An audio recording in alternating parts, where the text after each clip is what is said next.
Videos of Point Academy. I am Nishita Dogne और आ गई हूँ एक नए क्वेश्चन के साथ, एक नए वीडियो के साथ। क्वेश्चन जो है वो बहुत ज्यादा जरूरी है। क्यों जरूरी है? क्योंकि 2021, 2017, 2025, 2019 इतने सालों में पूछा गया है भैया, इसलिए तो जरूरी है। ठीक है, तो ये क्वेश्चन जो है वो है जरूरी और फटाफट से देख लेते हैं क्या है क्वेश्चन। उसके पहले मैं बता दूं, ये जो हमारा क्वेश्चन है ये 32nd नंबर क्वेश्चन है। अभी इसके पहले हम 31 क्वेश्चन जो है वो ऑलरेडी कर चुके हैं, जो कि बहुत ही इंपॉर्टेंट है। आपके प्रीवियस ईयर क्वेश्चन पेपर में बहुत ज्यादा ही बार जो है वो पूछ लिए गए हैं। हर 2 साल 2 से 3 बार जो क्वेश्चन जो है वो पूछ ही लिए गए हैं, तो वो क्वेश्चन बहुत ज्यादा जरूरी हो जाते हैं। इसीलिए मेरी रिक्वेस्ट है आपसे कि सारे ही वीडियोस जो है वो आप चेकआउट कर ले, ताकि आपके पास सारी जो है वो इम्पोर्टेंट क्वेश्चन रहे और आप फटाफट से उन्हें प्रिपेयर कर ले और आपके प्रिपरेशन को एक बूस्ट अप मिल जाए। और वीडियो पसंद आ रहा हो तो बिल्कुल जरूर जरूर लाइक करना, चैनल पर नए हो तो सब्सक्राइब करना। और देख लेती हूँ मैं क्या ही है क्वेश्चन फटाफट से। ठीक है, तो क्वेश्चन जो हमारे पास है वो है, manufacturing sector is considered as the backbone of economic development of a country, support the statement with example. तो अगर तीनों का एक्सेंस में निकालो तो मुझे यहाँ पर बताना क्या है, मुझे बताना है इंपॉर्टेंस ऑफ मैन्युफैक्चरिंग सेक्टर। ठीक है, मैन्युफैक्चरिंग इंडस्ट्रीज जो है, मैन्युफैक्चरिंग सेक्टर जो है उसकी जो है वो मुझे इंपॉर्टेंस यहाँ पर बतानी है।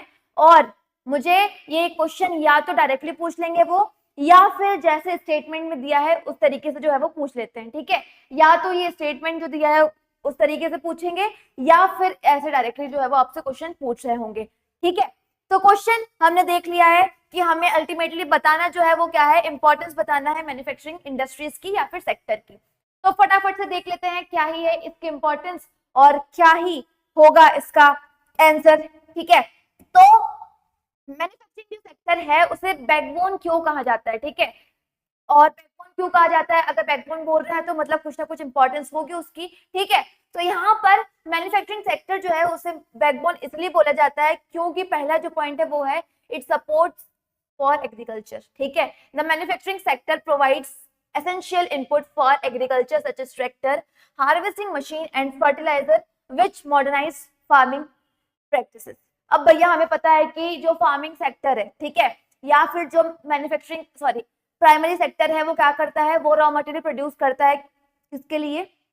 बाकी दूसरे सेक्टर्स के लिए। ठीक है, और ये हमारे जो एग्रीकल्चर है मेनली प्राइमरी सेक्टर में भी वो हमें क्या देती है, फूड जो है वो हमारा वहीं से हमें मिल रहा होता है। ठीक है, फूड प्रोडक्शन हमारा वहीं पे हो रहा होता है।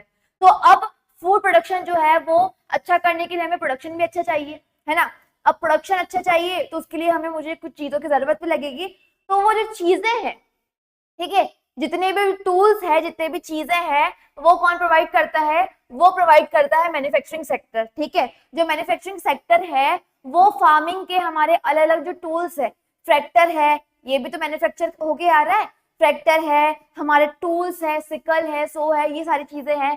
फर्टिलाइजर जो हमारे होते हैं, ठीक है, हार्वेस्टिंग मशीन, हार्वेस्टर जो होते हैं, ये सारी चीजें जो है वो कौन देता है? सारी चीजें हमें मिल रही होती है मैन्युफैक्चरिंग सेक्टर से। ठीक है, और इन सभी की हेल्प से हम क्या करते हैं? इन सभी की हेल्प से हम हमारा जो इनपुट है, प्रोडक्शन जो है वो और ज्यादा होता है, और ये हेल्प करते हैं फार्मिंग को मॉडर्नाइज करने में। ठीक है, फार्मिंग प्रैक्टिसेस को मॉडर्नाइज करने में हेल्प करते हैं। तो अल्टीमेटली हमारा जो मैन्युफैक्चरिंग सेक्टर है वो हमारे एग्रीकल्चर को सपोर्ट करता है। ठीक है, और अगर ये सपोर्ट करता है तो यहाँ से हमें प्रोडक्शन जो है वो ज्यादा देखने को मिलता है, और प्रोडक्शन ज्यादा देखने को मिलेगा तो अल्टीमेटली प्राइमरी सेक्टर जो है वो रॉ मटेरियल ज्यादा प्रोड्यूस कर पाएगा और ज्यादा प्रोवाइड कर पाएगा। ठीक है, दूसरा जो आता है वो आता है एम्प्लॉयमेंट अपॉर्चुनिटीज।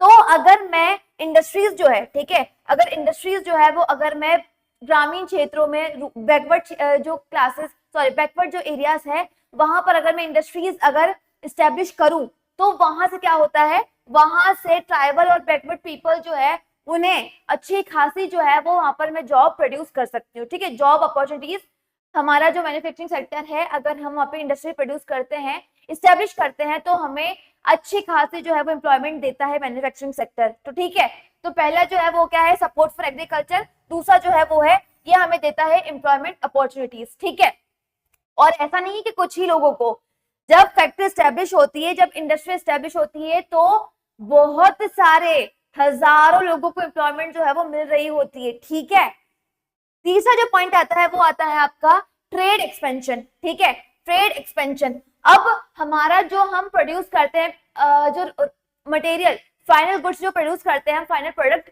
तो हम उन्हें क्या करते हैं, उन्हें एक्सपोर्ट भी करते हैं। ठीक है, जो मैन्युफैक्चरिंग इंडस्ट्रीज जो प्रोडक्ट जो प्रोड्यूस करती है या फिर मैन्युफैक्चर करती है, उन्हें हम एक्सपोर्ट भी कर रहे होते हैं।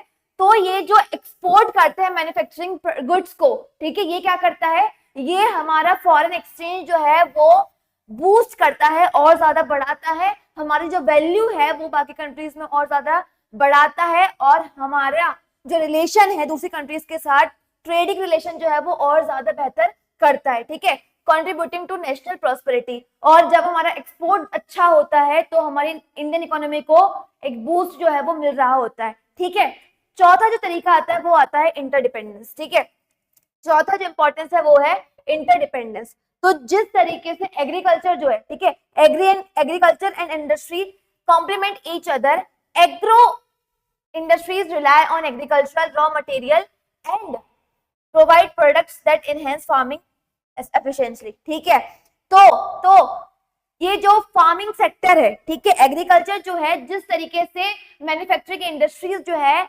वो डिपेंड है किस पर, प्राइमरी सेक्टर पर, वैसे ही जो एग्रीकल्चर है वो डिपेंड होती है किस पर, वो डिपेंड होती है मैन्युफैक्चरिंग इंडस्ट्रीज पर। क्यों? क्योंकि यहाँ से हमें टूल्स, ट्रैक्टर्स, हमारे जितने भी फर्टिलाइजर है, सारी चीजें हमें मिल रही होती है मैन्युफैक्चरिंग सेक्टर से। तो यहाँ से क्या होता है, हमें पता चलता है कि एग्रीकल्चर और इंडस्ट्रीज जो है वो एक दूसरे पर इंटरडिपेंडेंट होती है। ठीक है, इन दोनों की क्या होती है, एक दूसरे पर इंटरडिपेंडेंस होती है, और अगर इन दोनों में से अगर कोई एक भी गायब होता है तो हमारी इकोनॉमी में बहुत ज्यादा लॉस देखने को मिलता है। तो यहाँ से हमारी इंपॉर्टेंस हमें पता चलती है लास्ट, कि एक दूसरे जो है, हमारी जो मैन्युफैक्चरिंग इंडस्ट्री है वो एग्रीकल्चर को सपोर्ट करती है, एग्रीकल्चर जो है वो किसको सपोर्ट करता है, वो करता है मैन्युफैक्चरिंग इंडस्ट्रीज को। ठीक है, तो इस तरीके से जो है वो हमारी इंडियन इकोनॉमी में बूस्ट अप जो है वो मैन्युफैक्चरिंग इंडस्ट्रीज दे रही होती है अलग अलग तरीकों से, और यही इंपॉर्टेंस होती है मैन्युफैक्चरिंग इंडस्ट्रीज की। आई होप आपको समझ में आया होंगे सारे पॉइंट एकदम बढ़िया तरीके से क्लियर हो गए होंगे। अगर वीडियो पसंद आया हो तो लाइक कर देना, चैनल पर नए हो तो सब्सक्राइब कर देना, ताकि ऐसे ही वीडियोस आपको मिलते रहे, और नोटिफिकेशन बेल आइकन जो है वो प्रेस करना ना भूलना, ताकि आपको सारी नोटिफिकेशन जो है वो मिलती रहे। मिलूंगे मैं आपसे नेक्स्ट वीडियो में, तब तक के लिए बाय बाय।